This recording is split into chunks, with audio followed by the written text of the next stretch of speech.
Ambassador Alina Vesquez stepped off the transport ship and took her first breath of recycled alien air. The Galactic Council station was massive.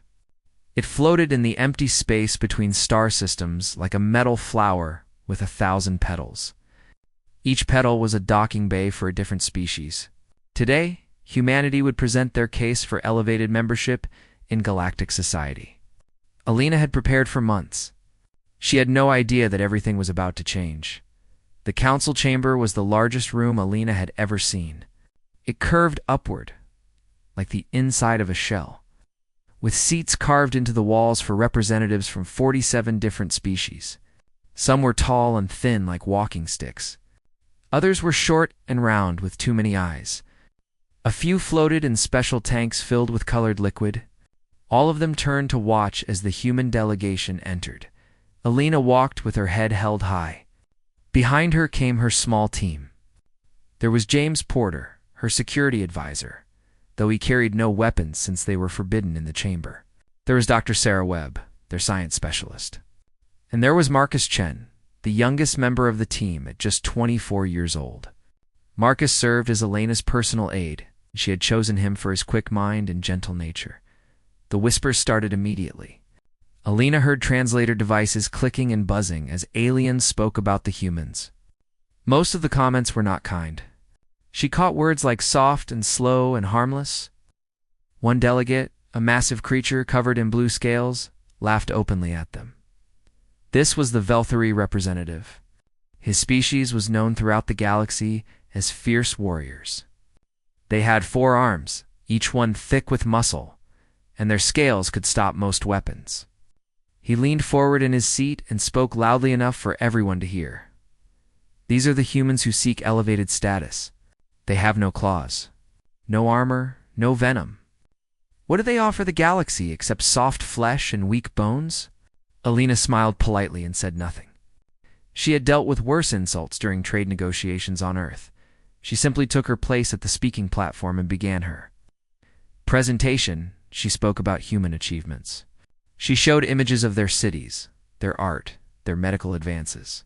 She explained how humans had developed vaccines that could be adapted for other species. She described their music, their literature, their capacity for cooperation across different cultures. The council listened with varying degrees of interest. Some seemed impressed. Others looked bored. The Velthari delegate yawned dramatically during the midday recess. Alina allowed her team to explore the public areas of the station.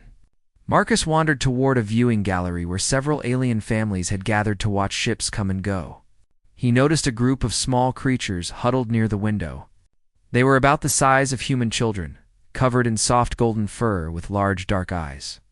Their ears were long and drooped down past their shoulders. These were Kathrani. Alina had briefed the team about them. They were a gentle species, prey animals, who had evolved intelligence through social cooperation rather than hunting. They were kind, peaceful, and unfortunately very valuable on the illegal slave markets of the outer systems. The Kathrani children looked nervous. Their parents stood nearby, speaking with another adult, and the young ones had been left alone for a moment. Marcus approached slowly, not wanting to frighten them. "Hello there," he said softly. His translator device converted his words into their language. The children stared at him with wide eyes. One of them, a little female with a torn ribbon on her ear, took a small step backward. Marcus knelt down to their level and smiled. He reached into his pocket and pulled out a small coin. With practiced movements, he made it dance across his knuckles, then vanish, then reappear behind one child's ear. The children gasped with delight. Their fear melted away like snow and sunlight. Within minutes, Marcus had all 5 Kathrani children laughing and clapping. He taught them a simple hand-clapping game that human children played on Earth. Their small paws patted against his palms in rhythm. Their parents watched from nearby, their expressions shifting from worry to warmth. The mother approached Alina, who had been watching from a distance. "Your young one is kind," she said through her translator. "We are not used to predator species being gentle with our children." Alina nodded. "Humans love children. All children, not just our own." The mother's ears lifted in what Elena recognized as a Kathrani smile. Perhaps we have misjudged your species. The peaceful moment shattered without warning. Alarms screamed through the station. Red lights flashed along every corridor. Elena's military training kicked in immediately. She scanned the room, counting her people, identifying exits. Something was very wrong. Armed figures poured through a service entrance. They were reptilian with dark green scales and yellow eyes. They carried weapons that hummed with deadly energy. Elena recognized them from intelligence briefings. Vorax Syndicate, pirates and slavers who operated in the lawless regions between empires. The station's ceremonial guards moved to intercept them. They were overwhelmed in seconds. The Vorax were not here for a fight with security. They were here for something specific. Their leader. A massive Vorax with a scar across his snout pointed directly at the Kathrani families. Secure the golden ones. Leave the rest. Elena's blood turned to ice. They were here for the Kathrani. On the black market, a single Kathrani could be sold for enough credits to buy a starship. A family of them was worth a fortune. The Kathrani parents screamed and tried to run. The children froze in terror, too frightened to move. The Vorax raiders advanced with cruel smiles on their reptilian faces. Elena looked across the room at Marcus. He was still standing near the Kathrani children, the ones he had been playing with just moments ago. She watched something happen to him that she had seen before in humans, but never quite like this. His posture changed. His shoulders dropped slightly, and his weight shifted to the balls of his feet. His jaw tightened, and his eyes narrowed. The gentle young man who had been doing magic tricks for children was gone. In his place stood something older. Something that remembered a time when humans had hunted across open plains. When they had faced predators with nothing but rocks and determination, Marcus pushed the Kathrani. Children behind him with one arm. He picked up a decorative metal rod from a nearby display with the other. He did not run. He did not scream. He did not try to hide. He stepped forward, toward the approaching raiders. The Vorax faltered. In their experience, prey always ran. This soft creature with no claws and no armor was moving toward them instead. They did not understand what they were seeing, but Elena did. She felt the same fire building in her own chest. She caught the eyes of James and Sarah, and she saw it in them too. The galaxy was about to learn something important about humans. When you threaten what they protect, they do not flee, they fight. The day the Galactic Council witnessed humanity's predator. Mode Activate in Real Time Part 2. The Galactic Council chamber had become a place of chaos. Vorax raiders filled the room with their weapons raised and their yellow eyes scanning for targets. 47 species cowered behind overturned furniture and broken displays. The most powerful beings in the galaxy were helpless against these common pirates. But the humans were not cowering. They were not hiding. They were doing something that made no sense to anyone watching. They were preparing to fight. Elena felt the change sweep through her body like a wave of cold fire. Her heart rate increased, pumping blood faster to her muscles. Her pupils widened to take in more light. Pain signals from the small cut on her hand simply stopped registering. Her mind became sharp and clear, focused on a single purpose: protect them. She did not give the order out loud. She did not need to. James and Sarah had already moved, spreading out across the room, positioning themselves between the raiders and the largest groups of alien delegates. Marcus remained where he was, standing guard over the Kathrani children like a wall of flesh and bone. The Velthari delegate watched from behind a pillar. Minutes ago, he had mocked these soft creatures. Now he stared at them with growing confusion. The humans were outnumbered at least 20-1. They had no weapons, no armor, no natural defenses of any kind. Yet they showed no fear. They showed nothing except cold, controlled determination. A Vorax raider approached Marcus with a cruel smile. The reptilian pirate was a head taller than the human and armed with a shock baton that crackled with blue energy. He swung the weapon at Marcus's head, expecting the soft creature to crumble. Marcus moved. He stepped inside the swing, too close for the baton to hit with full force. His hand shot up and caught the raider's wrist. His other hand, the one holding the metal rod, came around in a tight arc. The sound of impact echoed through the chamber. The Vorax dropped without a word. The other raiders stared. This was not supposed to happen. These creatures were supposed to be weak. A Thelian scientist named Dr. Voss had taken shelter behind a data terminal. She was not a warrior, but she was a biologist, and what she was seeing fascinated her beyond fear. She pulled out her portable scanner and began taking readings of the humans. What she found made her breath catch in her throat. The human bodies were flooding themselves with powerful chemicals. Adrenaline surged through their bloodstreams, increasing strength and speed. Cortisol suppressed their pain receptors, allowing them to ignore injuries that would cripple other species. Norepinephrine sharpened their focus and reaction time. These were stress hormones that most species produced in tiny amounts during emergencies. The humans were producing them in massive quantities, and their bodies were handling it perfectly. But that was not the most frightening part. Dr. Voss had studied predator species across the galaxy. When they entered combat mode, their higher brain functions shut down. They became pure instinct, unable to think or plan. It was a weakness that prey species had exploited for millions of years. The humans were different. Their prefrontal cortex, the part of the brain responsible for planning and decision-making, was more active than ever. They were not losing their intelligence in the heat of battle. They were combining predator instincts with rational thought. They were thinking hunters. This was something Dr. Voss had never seen before in any species. Alina moved through the chaos like water through rocks. She was not a soldier. She had never killed anyone in her life. But her body remembered things that her conscious mind had never learned. Millions of years of evolution had prepared her ancestors to survive against creatures with claws and fangs. That knowledge lived in her muscles, her reflexes, her bones.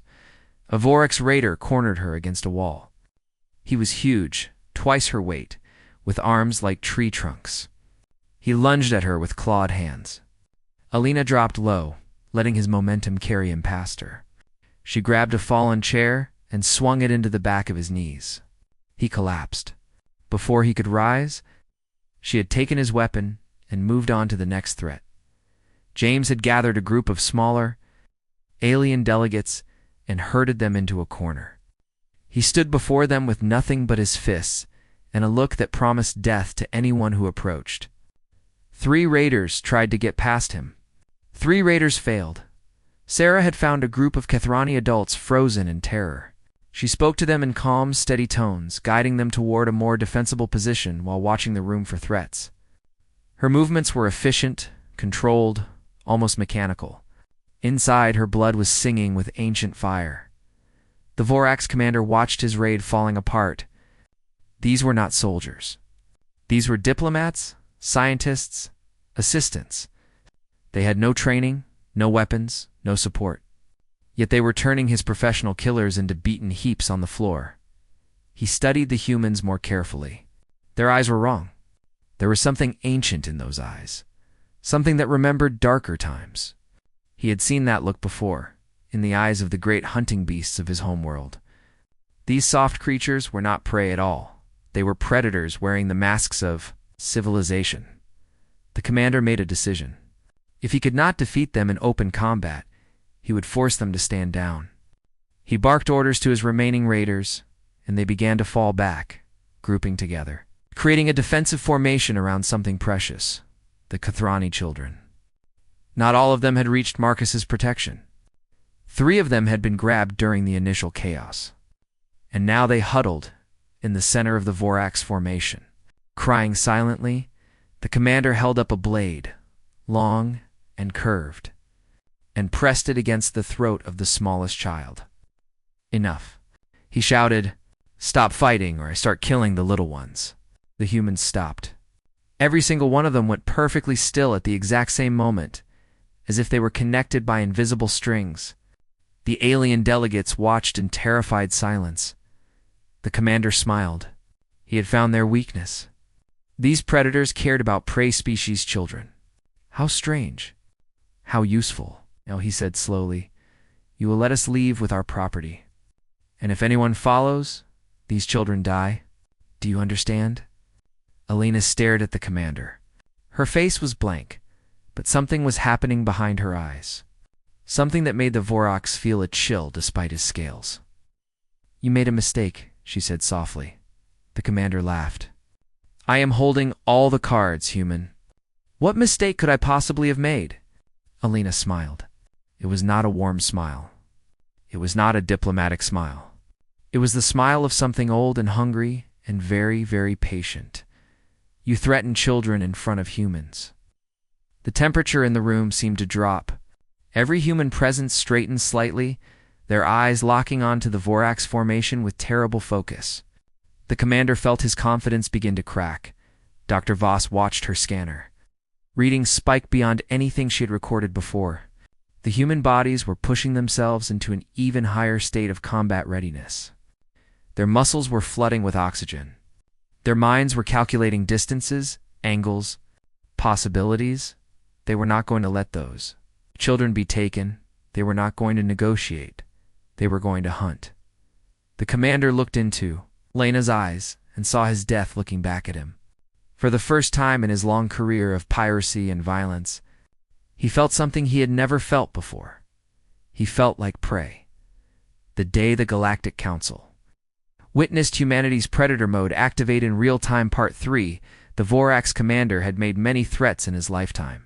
He had watched countless species break and beg when he held their children at blade point. Fear was a tool he understood perfectly. But as he looked at the humans standing before him, he realized that his tool had stopped working. They were not afraid. They were angry, and their anger was something terrible to see. Dr. Voss continued scanning from her hiding spot. Her scientific training demanded that she document this, even as her survival instincts screamed at her to run. What she recorded would later change how the galaxy understood. Humans forever. The human bodies had moved beyond normal combat response.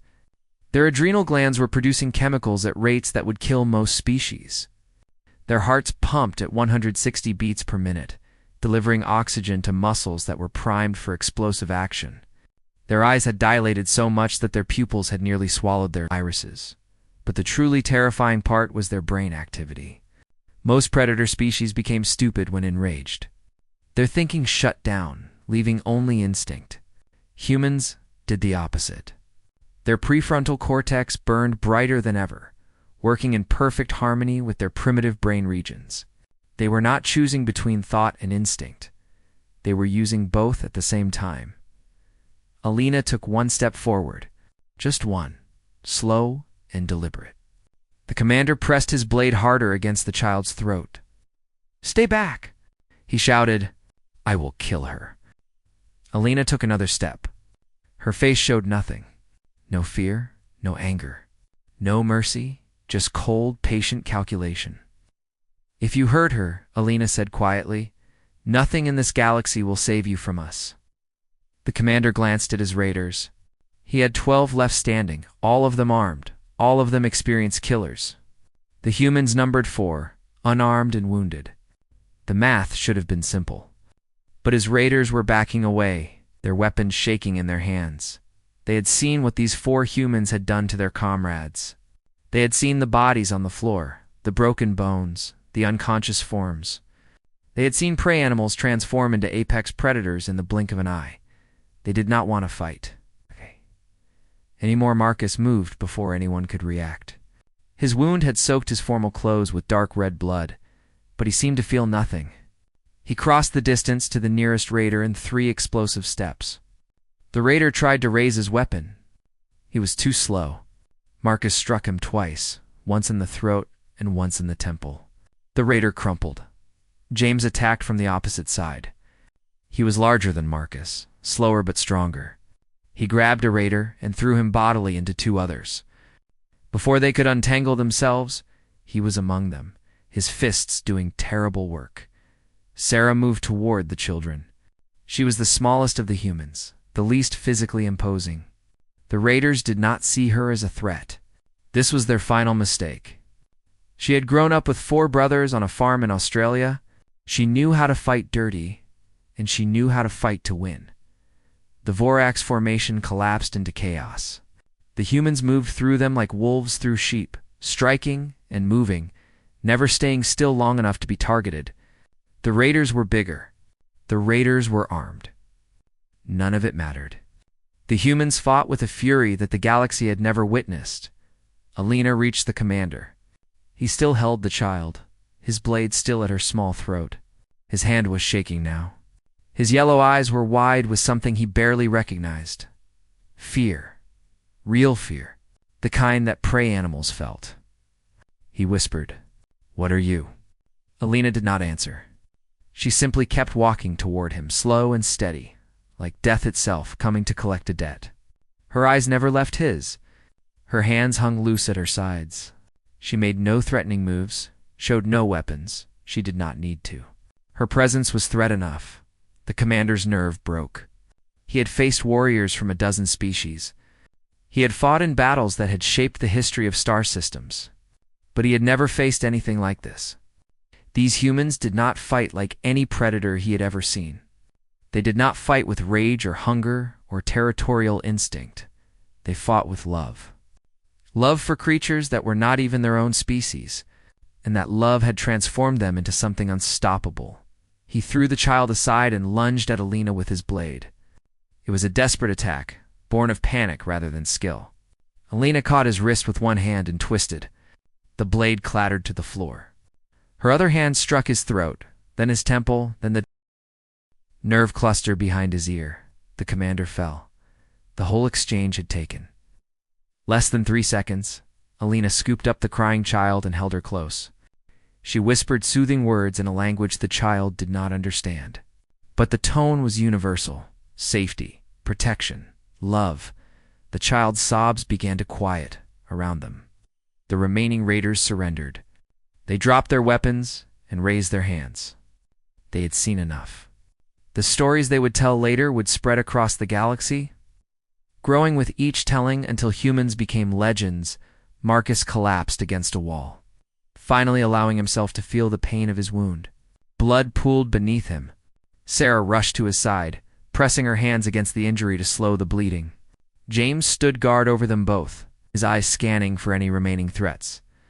The Kathrani children, who Marcus had protected, rushed to him. They gathered around him, their small paws touching his face, his hands, his bloody clothes. They did not understand what had happened. They only knew that this strange creature had placed himself between them and death. One of them. The little female with the torn ribbon pressed her forehead against his chest. In Kathrani culture, this was the deepest expression of trust and gratitude. It meant she was placing her life in his keeping. Marcus managed to smile despite his pain. He gently patted her soft fur with a trembling hand. The alien delegates began to emerge from their hiding places. They looked at the humans with new eyes. The Velthari warrior who had mocked them stood frozen, his forearms hanging limp at his sides. His translator was working, but he could not find words in any language to describe what he had witnessed. Dr. Voss saved her scan data with shaking fingers. She had documented something unprecedented. A species that could transform from peaceful diplomats into unstoppable warriors in moments. A species that could maintain rational thought while in a state of combat fury. A species that would risk everything to protect the helpless. She looked at the wounded humans surrounded by Kathrani children, at the diplomat still cradling a child she had just rescued, at the 2 others standing ready to fight despite their exhaustion. These creatures were not what the galaxy had assumed. They were not soft. They were not weak. They were not harmless. They were guardians. And the galaxy had just seen what happened when guardians were pushed too far. The alarms continued to wail.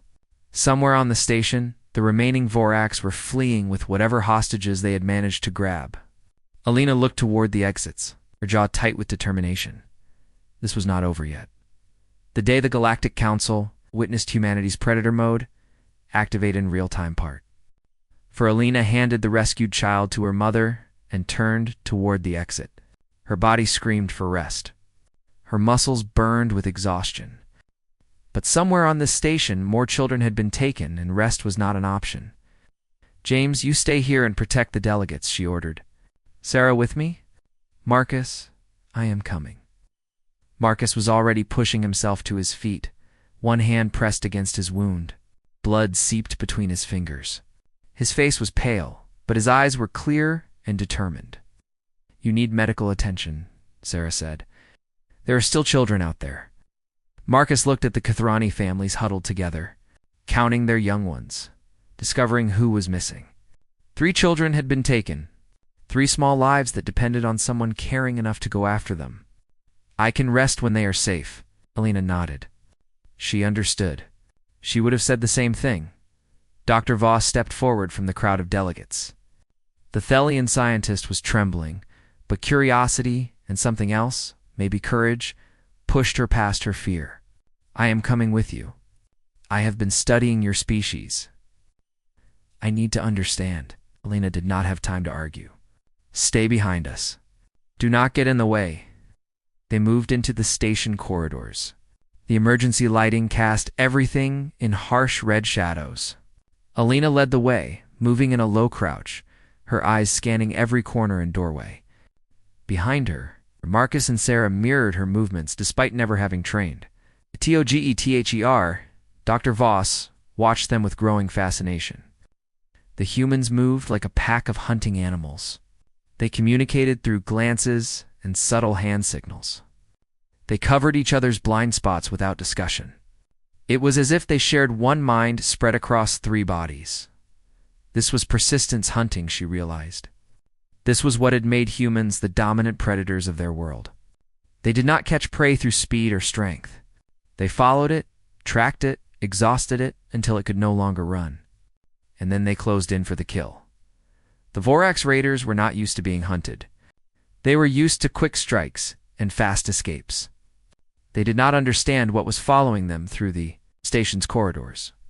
The humans found the first sign after 10 minutes. A dropped piece of equipment, still warm. Sarah examined it and pointed down a maintenance tunnel. "This way. Recent." They followed. The hunt continued through the station's lower levels. The Vorax had disabled the security systems, but they had not counted on trackers who did not need technology. Marcus found scuff marks on the floor where heavy boots had scraped the metal. Alina spotted a door that had been forced open and not properly closed. Sarah noticed a chemical smell in the air, combination of fear, sweat, and reptilian musk. The humans pieced together a trail that would have been invisible to any scanner. "How do you do this?" Dr. Voss whispered.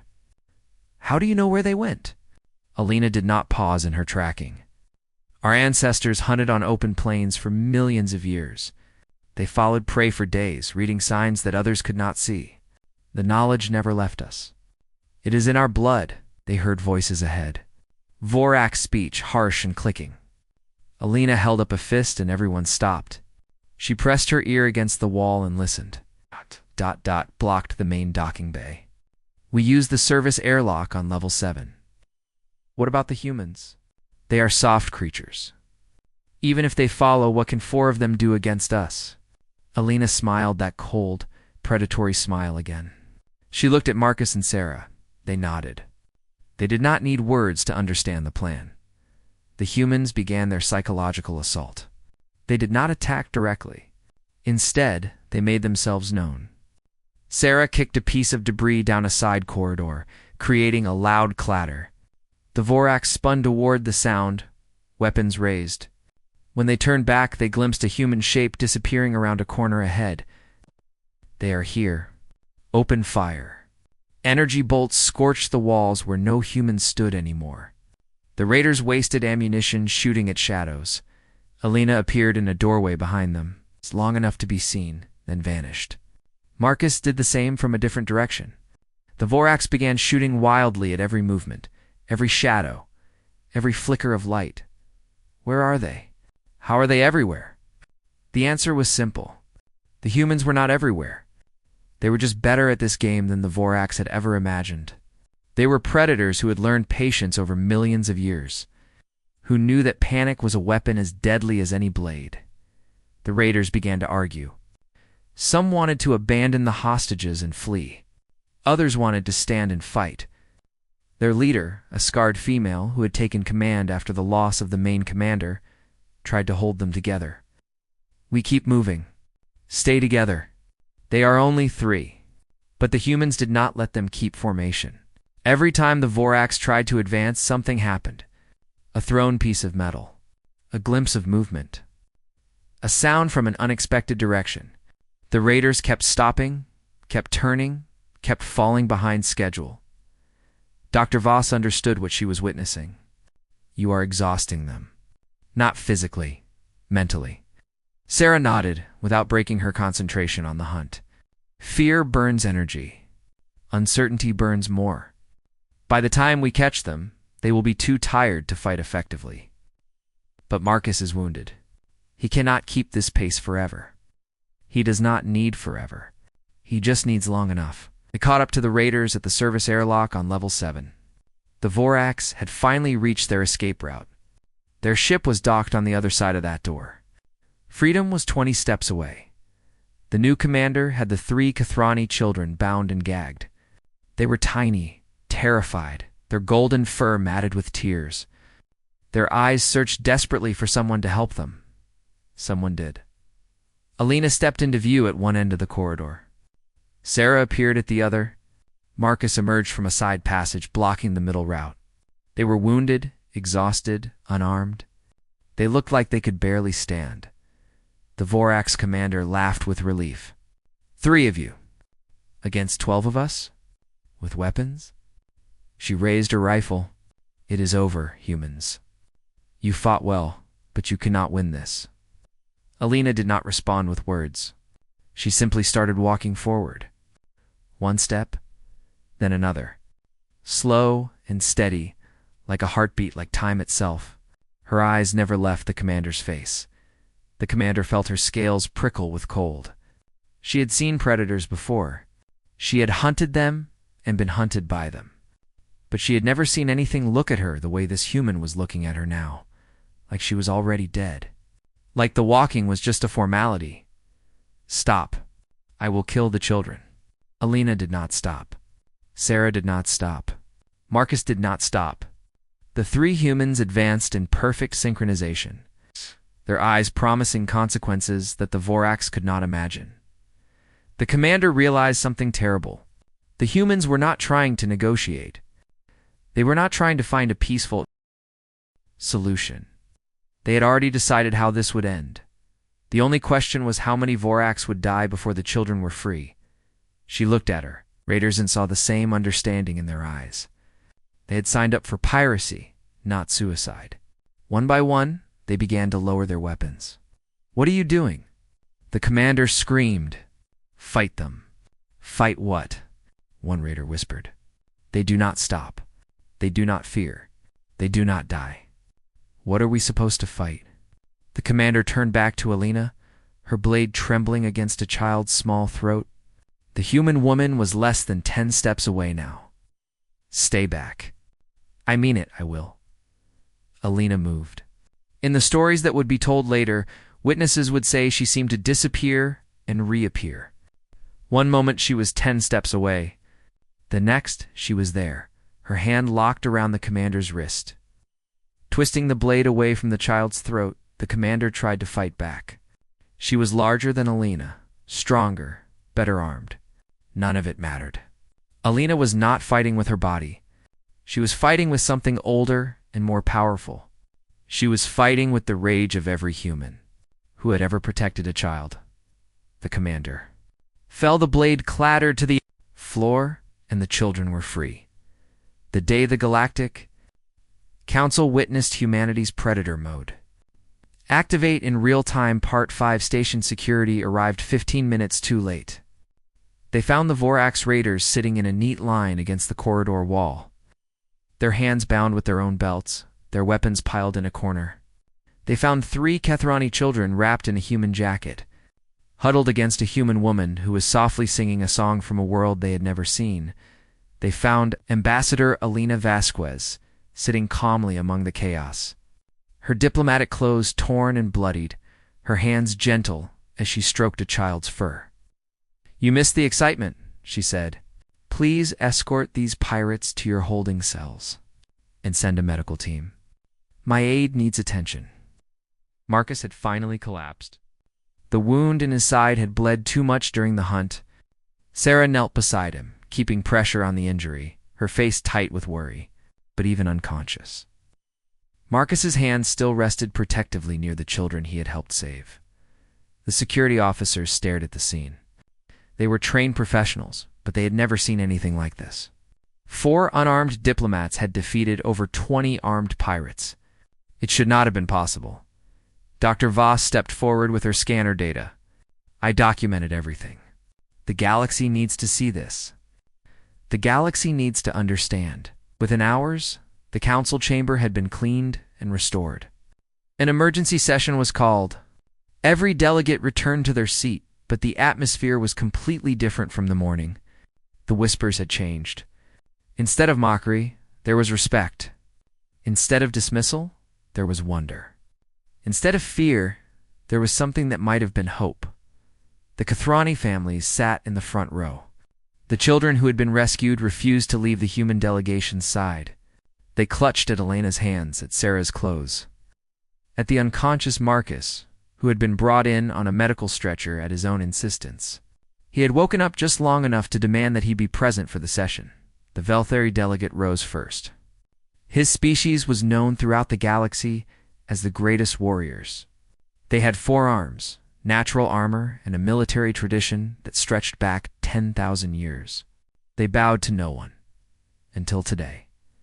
The massive blue warrior walked to the center of the chamber. He stopped before the human delegation and slowly lowered himself to one knee. His forearms spread wide in the Velthari gesture of ultimate respect. I mocked you this morning, he said, his voice carrying through the silent chamber. I called you soft. I called you weak. I was a fool. He pressed his forehead to the floor. In 10,000 years of warfare, my species has never witnessed what I saw today.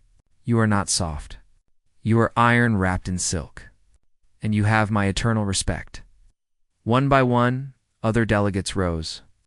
The aquatic Selenar, who had assumed humans were primitive land dwellers. The crystalline Vorn, who had thought biological species were inherently inferior. The insectoid Crix, who had believed that only hive minds could achieve true cooperation. Each one came forward to offer recognition to the human delegation. Dr. Voss was given permission to present her findings. She stood before the council with her scanner data displayed on massive screens above the chamber. Humans evolved as persistence predators on a death world, she explained. Their ancestors hunted by following prey until it collapsed from exhaustion. This required 2 things that most predator species never developed together. The ability to track prey over long distances using environmental clues, and the ability to cooperate with other hunters over extended periods. She showed images of human physiology.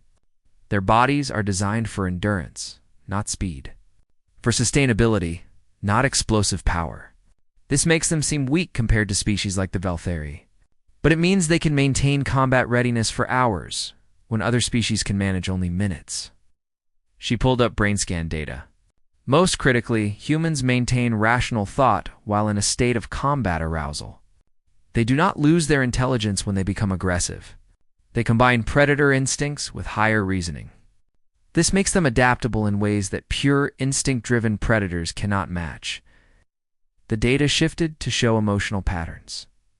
But what truly makes humans remarkable is this: their protective instincts extend beyond their own species. A human will fight just as hard to protect a stranger's child as their own. They form emotional bonds rapidly and defend those bonds absolutely.